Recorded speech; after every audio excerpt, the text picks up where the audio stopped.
Hey there, this is Joyce, content marketer from Hong Kong. I help those with an entrepreneurial mindset explore their full potential with content.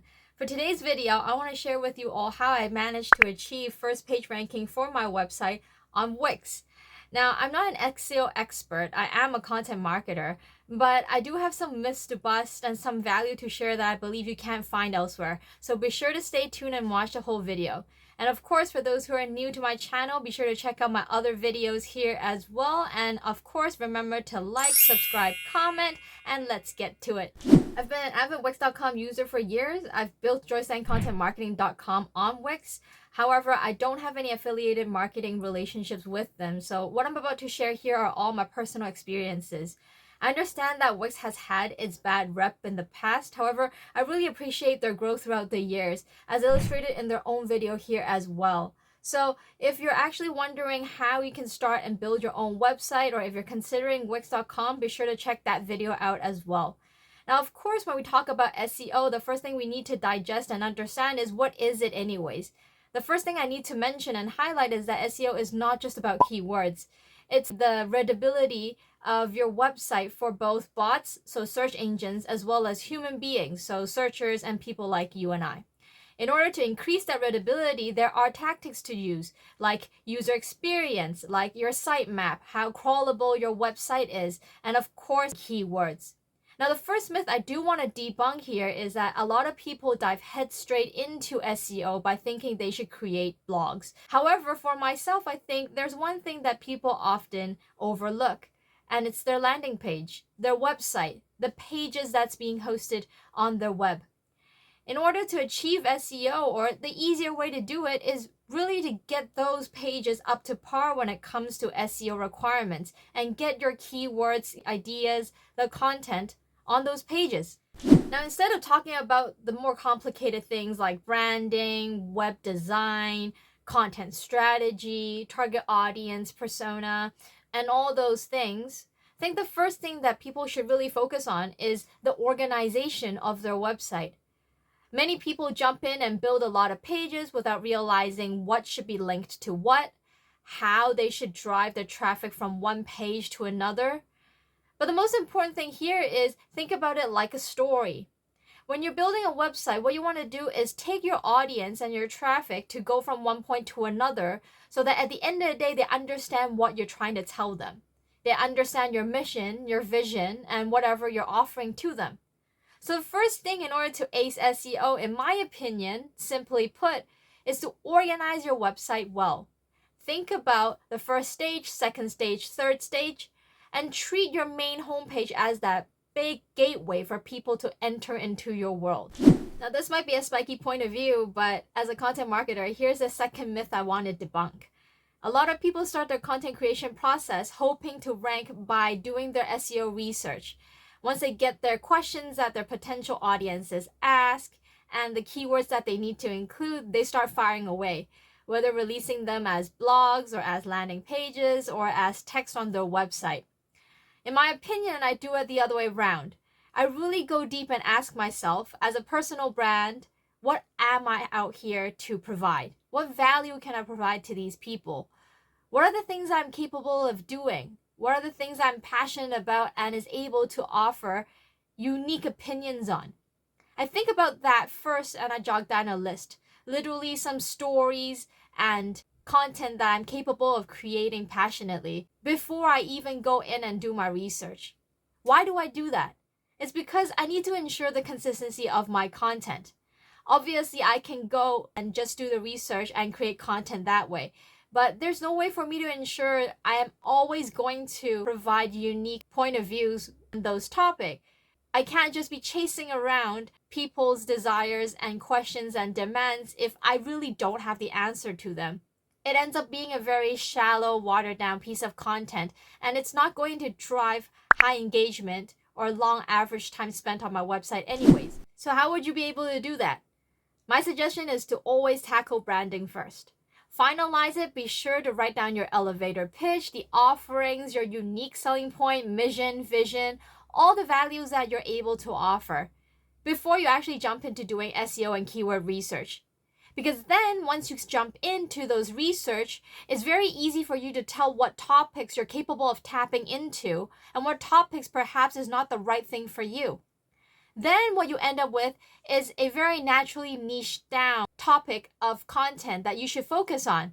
That actually ensures a higher rate of success because you're so focused into what you're trying to produce. Now for myself, because I come from a slasher background, for those of you who watched my previous videos, you would know that that's one of my niche. There's no point in me trying to create content for multi-billionaires or big corporates because I didn't come from that background. Regardless of how much search intent or keywords is out there, relationship of it with content marketing. Therefore, I focus in slashers. I do a lot of things about side hustles and building your own business and things for those with an entrepreneurial mindset. I didn't do that because of SEO research. I did that because of my own personal branding. And then I aligned it with the questions that people were asking in order to create the right pieces of content. Now, the third myth I like to bust is perhaps a lot of people think SEO specialists, experts, and marketers like myself have this hidden magical tool where we use to do our research, where we could just easily find out what our target audiences are asking and what keywords to include in our content. Now, there are tools out there that facilitates our research, but it doesn't stop anybody else from doing their own research themselves. The first platform that I always use is Answer the Public. You just simply type in their industry keyword and it tells you what people are asking. Find the questions that align with what you're able to provide and create content based on that. Second simple tool to use is Google search. Just plug in the keyword that is relevant to your industry and see what suggested search it tells you other people are searching for. Now, for a lot of people, once they have a list of keywords, they start to use them to generate their content, such as blogs, landing pages, or their website. And then they wait. They wait for the search engine to pick up on the keywords and hopefully help them rank their piece of content. Now, for me, that's really not the end of the story because there's so much more that hasn't been tapped into in order to justify and tell Google why they should rank you in the first place. Now, like I mentioned in the first myth, it can't just be about blogs. The thing is, you can have an amazing blog that has all the keywords and gives unique value, but if it's hosted in a website that doesn't seem to carry the same message or deliver the same quality of value, then it could harm you. Now, obviously, I'm not an expert in SEO, so I don't know exactly if there are penalizations when it comes to algorithm. But what I can tell you is, based on the newest update in Google, the quality of your overall, the overarching of your whole content ecosystem is very important. And going back to the idea of this whole video, how did I do it with WIX? Now, the thing that I really enjoy is that with WIX, it's just very easy to implement consistency across your different pages based on the tools that it has. So apart from having your keywords in the generic common sense of your first paragraph, your H1s, your H2s, remember to have your keywords in your meta description. Remember to have it as the title of your page. Remember to have it even within the URL. Make it all very consistent so that when a search engine picks up, let's just say, a keyword like myself on content marketing, they see this coherency and consistency across all of my content. So when they think about ranking somebody for content marketing for entrepreneurs, my website, which is only a year old, actually comes up. An easy way for you to check if the content on your current website is consistent, all you need to do is put this into your Google search and it will tell you which of your pages actually are relevant to the keyword that you have inputted. Now, of course, if a majority of your pages do show up, then you're fine. But if very few of your pages show up, that means perhaps the keyword hasn't been picked up and it's not logged in the right way. Now, the fourth myth I would like to bust when people think about ranking for SEO is that they think they need numerous content. Just constantly updating new blogs onto their website that is targeted at specific keywords and perhaps fulfills a different stage in the content funnel and provides very, very in-depth kind of answers to questions that they found in their SEO research. Now, I'm not saying that that doesn't work, but I think a thing that a lot of people overlooked is the constant updates of existing blogs. That's actually very powerful as well when it comes to helping your web page and your website rank higher in Google search. The thing is, a lot of people treat their website as just static storefronts, right? It's never going to be changed. It's always going to look the same. It's done a certain way because the agility isn't there. It's a lot of work to do a whole website revamp. It takes a lot of stakeholders buy-in. And of course, it takes budget. But when you're a small business owner or solopreneur, entrepreneur like myself, working with Wix gives you that flexibility and changing things up, updating as you go along, and refining your blog so that it keeps up with the time. So for example, if you do have a long form blog that isn't performing quite well right now, it doesn't mean you need to start fresh and create a new one. Most of the time, it just means that you need to update and refine the one that you already have. Not only does it show bots and search engines that your website is constantly being updated, but you don't actually have to spend so much time trying to foster new content out of new keywords over and over again. And for myself, being able to rank organically on search, I didn't actually create a lot of blogs. For the first year, I created a handful of them, and then I constantly went back to refine them. Now, for my blogs themselves, they don't really rank that high. However, I believe that these actions in refining my blogs help my website rank much higher, which is actually very surprising. Specifically, after the new update in 2022 of Google, my website actually achieved better rankings, while a lot of other websites who have experts SEOs working on them has not experienced the same results. So for me, I think that's also very important for people to understand. Constantly updating and refining the content that you have already done the research on is just as effective than starting something new. So the way that I figured out that really helped me update my existing blogs, web page, and my website is by downloading industry reports. Now, it's very self-explanatory as a marketer like me to subscribe to other marketing organizations, other marketers, and enjoy their content. And from there, they naturally inspire me with new ideas and pain points that they've done research on, so I don't have to go back and do it all again by myself. Because I've already built my blog, my webpage, and my website on a foundational research that I've done specifically for my target audiences, there's no point in me going back and constantly changing it. But instead, tapping into new timely events, trends, trigger words, or questions that other marketers have realized their audiences are asking is much easier for me. So I just take from there and come up with a new point of view, and I adapt it into my existing content. And what I realized is it really works, especially for pages like my content marketing tools page. I wasn't planning on doing a new page on this at all, but it was inspired by one of the marketing reports that I've downloaded earlier this year, where it said that people are looking for tools. So I thought, why not establish that page?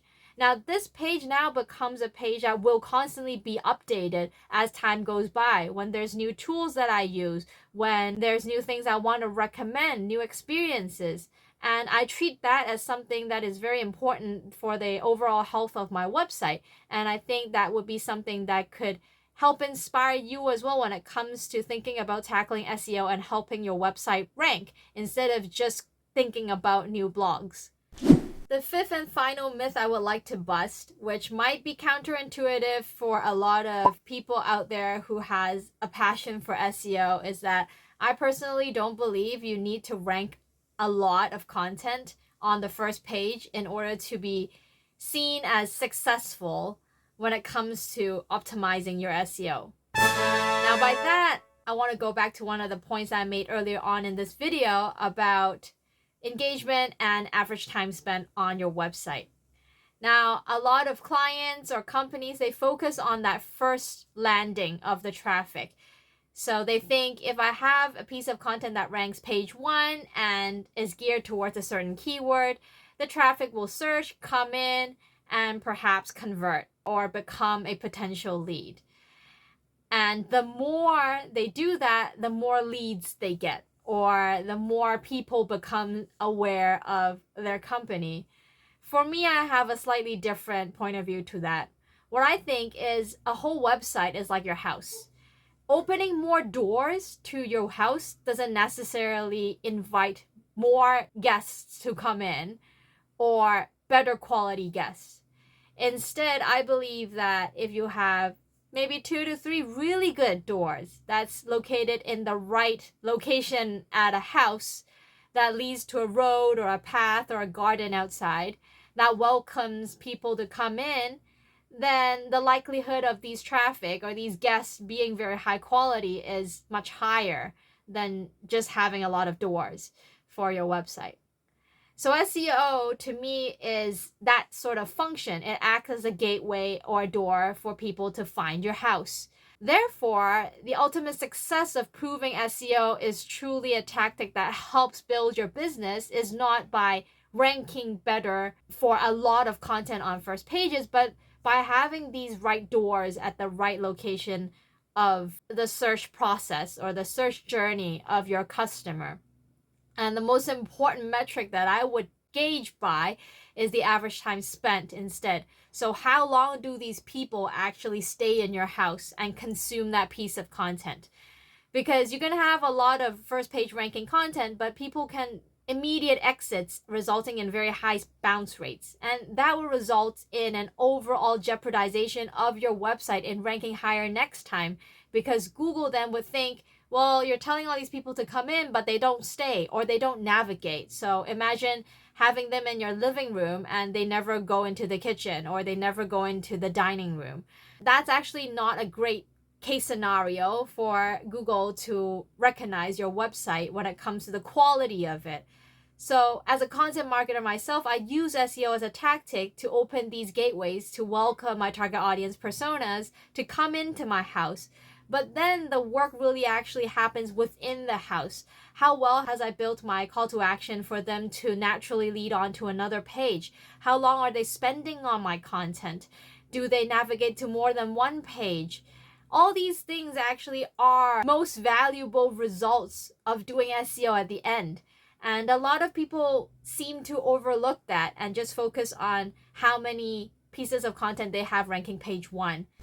Now, as mentioned earlier, my blogs actually don't rank very high in search. However, my website, my web pages, and some of my landing pages are ranking quite well. So what I've done is I've opened those gateways for people who are interested in that idea to come in, navigate, and find out more information in my blog, resulting in results like this, which is a win for myself, because I want them to stay as long as they can to consume the most content that I have provided.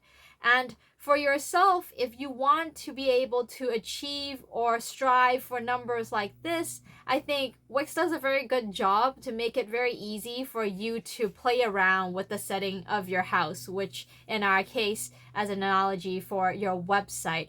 So there's a lot of just drag and drop when it comes to the structure of how you want to plan out your website.